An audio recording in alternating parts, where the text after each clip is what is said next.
Good afternoon, I'm Ella Sterling. And I'm Henry Brownsey. It's 4:30 and this is CBJ News. Preparations for the end of lockdown are underway in Nottinghamshire, with a return to Tier 3 now confirmed. Boris Johnson has announced a return of the controversial Tier 3 system of restrictions, but this time with harsher rules for Tier 2 and 3. 90% of England will move into the highest two tiers, with a national lockdown looming if restrictions aren't followed. Such was the anticipation on tiers the government postcode checker website crashed, not able to cope with a surge of people anxious to see what tier they would be in. The website allows people to search their address to find out which rules apply to them. But what about Nottingham? The whole of Nottinghamshire is set to move into the very high alert category. This means that households can't mix indoors or outdoors. Pubs and restaurants are to stay shut but can order deliveries or takeaways, and drive-through is allowed. Schools, universities, gyms and places of worship will all remain open. Wedding receptions are restricted, no overnight stays outside of Nottinghamshire are allowed unless necessary, and live events are also banned. With tough times ahead for many local businesses, the company that owns Topshop, Topman, Dorothy Perkins and Burton is on the brink of collapse, putting 15,000 jobs at risk. Arcadia, which is owned by Sir Philip Green, has been hammered by COVID-19 closures, and if it folds, it would be the biggest corporate collapse in the pandemic so far. Staying with the bad news for business,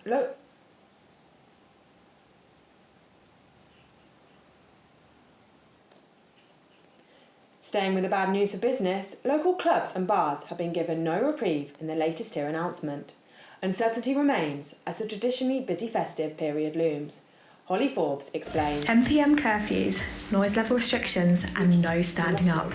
With clubs and bars being forced to shut across the country, were events really much better when we could go to them? We had to cancel about 46 events, which, as you can imagine, hit us quite hard financially. And even away from that, we were really excited for the year. We had so many big plans that we've had to cancel. We were able to throw Bubbling as like a sit-down table service event, which, you know, compared to what it used to be, it wasn't the same. It massively hit capacity. We could do about 10% of what we used to do, but you know, it's better than nothing. And then Tier 3 and Tier 3 Plus came along, where you could only serve alcohol with food or open if you sold food. So then, like, what little we could do and what kind of events we could throw and what little we could generate, we couldn't even do that. So it was kind of like the final nail in the coffin. For DJs like Louis Grigg that are used to playing to big crowds, feel like their music just doesn't have the same impact. The atmosphere was very different. People couldn't stand up. The numbers were reduced and the noise levels were a lot lower, meaning that not many people in the venue could hear the music as loud as I could. For me personally, it's the same job as before. It's just a real shame that the people listening to me perhaps don't enjoy it as much. Holly Forbes for CBJ News.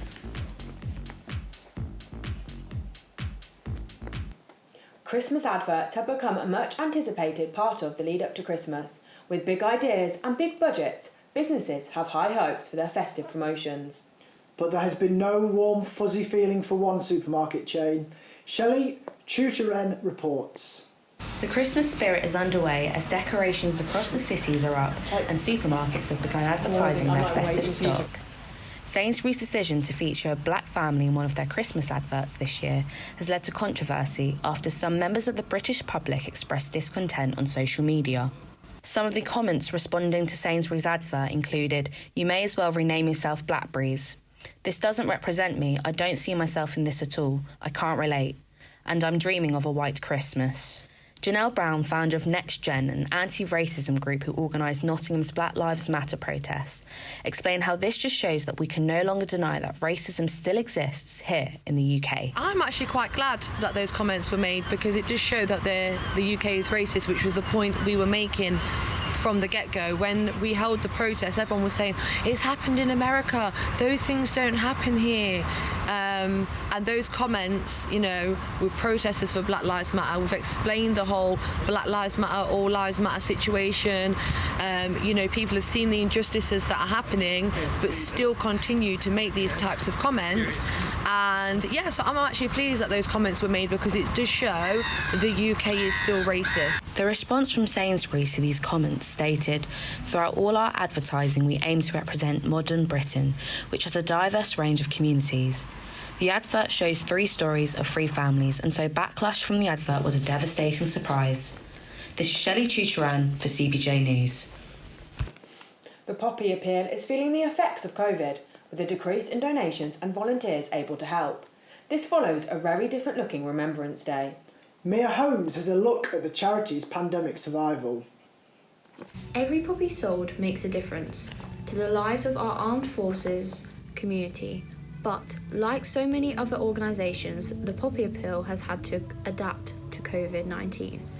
Major Bruce Spencer, the chairman of the Poppy Appeal in Mikolova, wants to address how significant the Poppy Appeal is and why it makes a difference. The Poppy Appeal is really quite important. Firstly, it's the only time across the year that we get to stop for 2 minutes and just think about people who went before us and did something really quite special. It's really important that we keep the poppy. The poppy is the symbol of remembrance across the years. The Poppy Appeal, there's nothing else like it really in the country. We don't have an appeal for anything else which has such far-reaching effect. The pandemic meant you would have seen less volunteers and cadets collecting for the Poppy Appeal by selling poppies. Corporal Angle is disappointed that she cannot continue her training as a cadet and has missed selling poppies on the streets of Nottingham this year. It's been over 7 months now, so we've obviously lost a lot of training opportunities, things like camps. That's probably been the biggest impact. We haven't been able to gain the qualifications we wanted to get. Things like annual camp, a lot of people are looking forward to that. We haven't been able to do that. But I wouldn't say it was hard. It was definitely not easy compared to normal, because usually we'd be, all the cadets would be out in town selling them. There'd be people everywhere volunteering, handing them out. So there's just more donations, things like that. But for us, we could just go to our supermarket and get it. We could just go to any shop, they sell them. But obviously a lot of people can't leave their houses to go and get them. So it is definitely harder than it would usually be. Remembrance Day this year was not as we would normally see it, with no parades and people asked to remember those who have fallen from the comfort of their home. The Poppy Appeal have asked for donations to be made online or in the post. I'm Mia Holmes, reporting for CBJ News. Staying with charity, and a homelessness support group has released a short film to launch their winter appeal. Based on the real-life experiences of homeless people, the film aims to raise awareness of the work the charity does to help the most vulnerable people in Nottingham. CBJ's Emily Lippman reports. A lifeline for those with nowhere else to go. The Emmanuel House Support Centre here in Hockley provides diverse and accessible services to meet people's basic needs and empower them to make positive changes in their lives. This winter, the charity has teamed up with the directors of BBC One's Soul Boy to launch the 9-minute-long film, Lone. The film focuses on a young woman called Gemma, who becomes homeless after her relationships with those closest to her start to break down. Award-winning actress Justine Emma Moore, who plays Gemma, was left struck by the loneliness experienced by her character. It's so scary. It's so scary, especially walking around on the street and just... once you're out on the street and your whole support base has crumbled, who do you go to? And those people that you might want to go to, like your friends, maybe you're not quite as close to them as to want to make yourself as vulnerable to them and say, look, I've got nothing else, because you don't want to put that pressure on other people. And then what do you do? Scary. Very scary. As well as raising awareness about the work they do, Emmanuel House also hope that the film will break down stereotypes that are commonly associated with rough sleepers, such as what they look like and how they behave. What we're trying to do is help people understand the subtleties that can be involved in someone becoming homelessness. It's not always about drugs and alcohol or about people being lazy or having done something to deserve to be sleeping outside. It's often a result of a collection of different circumstances that can be quite complex within the home and within families and relationships. In the midst of a global pandemic, new waves of unemployment have been putting tenancies at risk, with people who were on the edge of being homeless now being left with no other choice but to seek the cold winter streets in search of a place to sleep. Lockdown's scary enough when you're homeless. So lockdown with winter and you're homeless, like that's scary stuff. When there's no one out on the streets to give you support, and a lot of the support systems will have gone, like, soup kitchens and stuff like that. It's a scary time, so they really, really need support in this time. Emily Lippman, CBJ News, Nottingham. It's been a long 9 months for people in the Shildon group. Stuck indoors with no end in sight, isolation has thrown up many challenges. Matthew Rand looks at loneliness during the second lockdown. From the inside looking out. This is the new normal for some people. Those who are deemed as clinically vulnerable have had to stay indoors to stay away from COVID-19. Trisha Devlin has been having chemotherapy during the coronavirus pandemic. I had regular contact with my family. We were FaceTiming on a regular basis and, calling and speaking to each other. But actually not having that physical contact or actually seeing people face to face, I found quite strange and quite isolating to begin with. The hardest thing is to not admit that you want to have help or that you just need to speak to someone. And I think it's making the conscious effort to actually put yourself out of there, and that might not be the natural way for some people to be. That under normal circumstances you wouldn't want to look for company, but lockdown has changed, I think, how we all think. The best way we can help them is really by intruding on their loneliness, basically. And how that can happen is by telephone, somebody speaking to them and making that initial contact and engaging with them and breaking that monotony of being isolated and being on their own. So that can be a telephone conversation or a Zoom or a video call, something like that. That would help. Even a newsletter. Matthew Rand for CBJ News. Mental health has been one of the major concerns during the pandemic. There was plenty of support on offer during the March lockdown, but has that been the case second time around? Hannah Baybrook went to find out how people are coping during these tough times. It's the scenes we have all seen before. Shops shut their doors as the UK once again gets locked down. But this lockdown doesn't just impact businesses. UK government statistics show that mental distress was 8.1% higher this April than last year. Emily Green, a recovery coach at Mind Mental Health Charity, talks about how this is affecting those suffering. Mental health is something that I think people tend to put second to physical health anyway. But actually mental health is just as important as physical health, and I think it's so important all the time. But I think, especially during lockdown, so many things are changing all the time, and change is so difficult, for anyone to manage. Obviously, we're doing everything that we can to still reach people as often as we used to. So it might be sort of having check-in calls with people, sort of perhaps once a week, or sometimes less often. Sort of the more structured programs that we've got going on, sort of just moving it almost entirely virtually.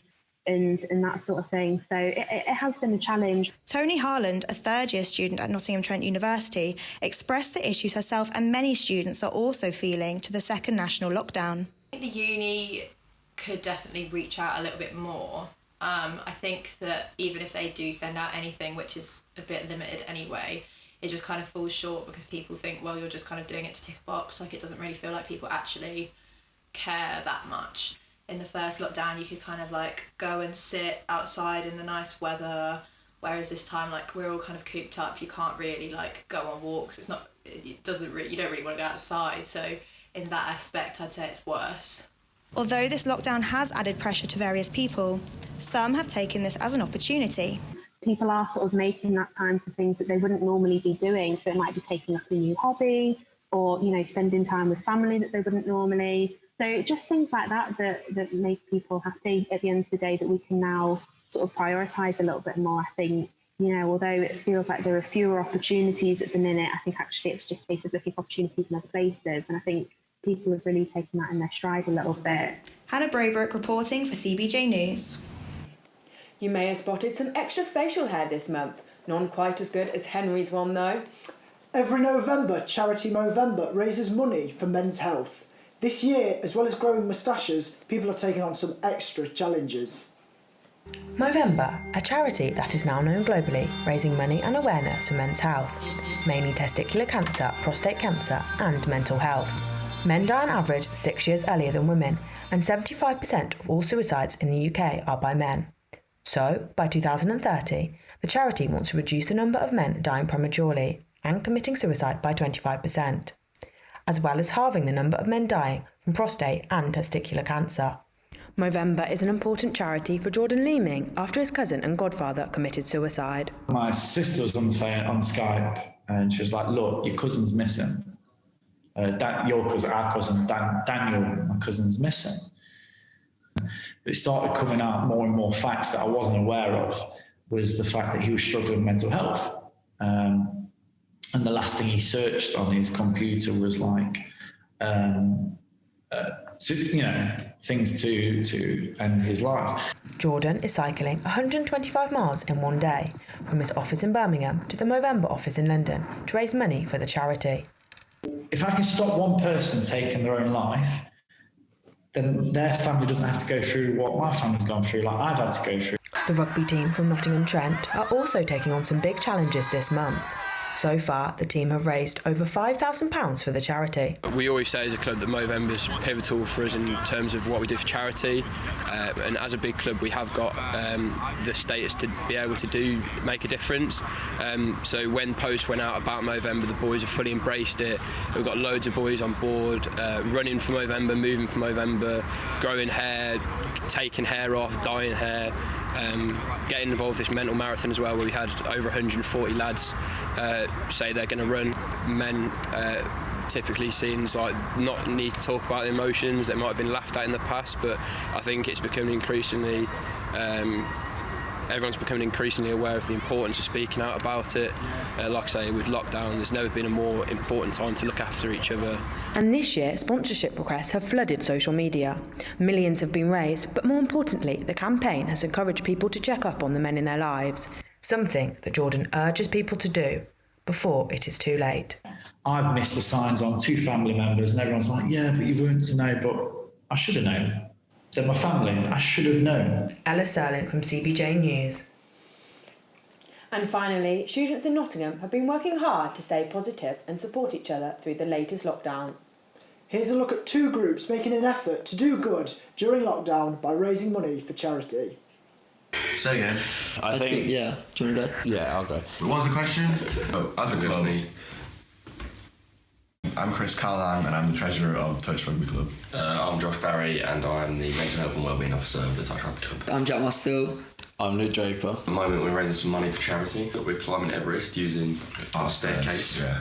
And we are currently raising money for Movember. There's 11 of us in our society doing it. Yeah, hard work, but it's all for a good cause, which aims to support homeless, vulnerable and isolated adults in Nottingham. The Emmanuel House Support Centre, they do good work.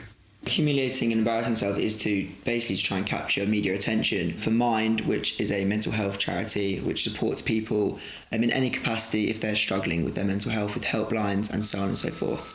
It's not just about partying or going out and doing stuff, it's about actually giving something back to the community, and I think by raising money for a good cause, it's obviously going to help and benefit hopefully a lot of people and keep kind of Mind services up and running for those that do need it. So that's the most important bit. There are big majorities, well the vast majority of students who follow the government rules, trying to get rid of COVID, because we want it to go, we want to go back to normal student life and to the stuff that we do.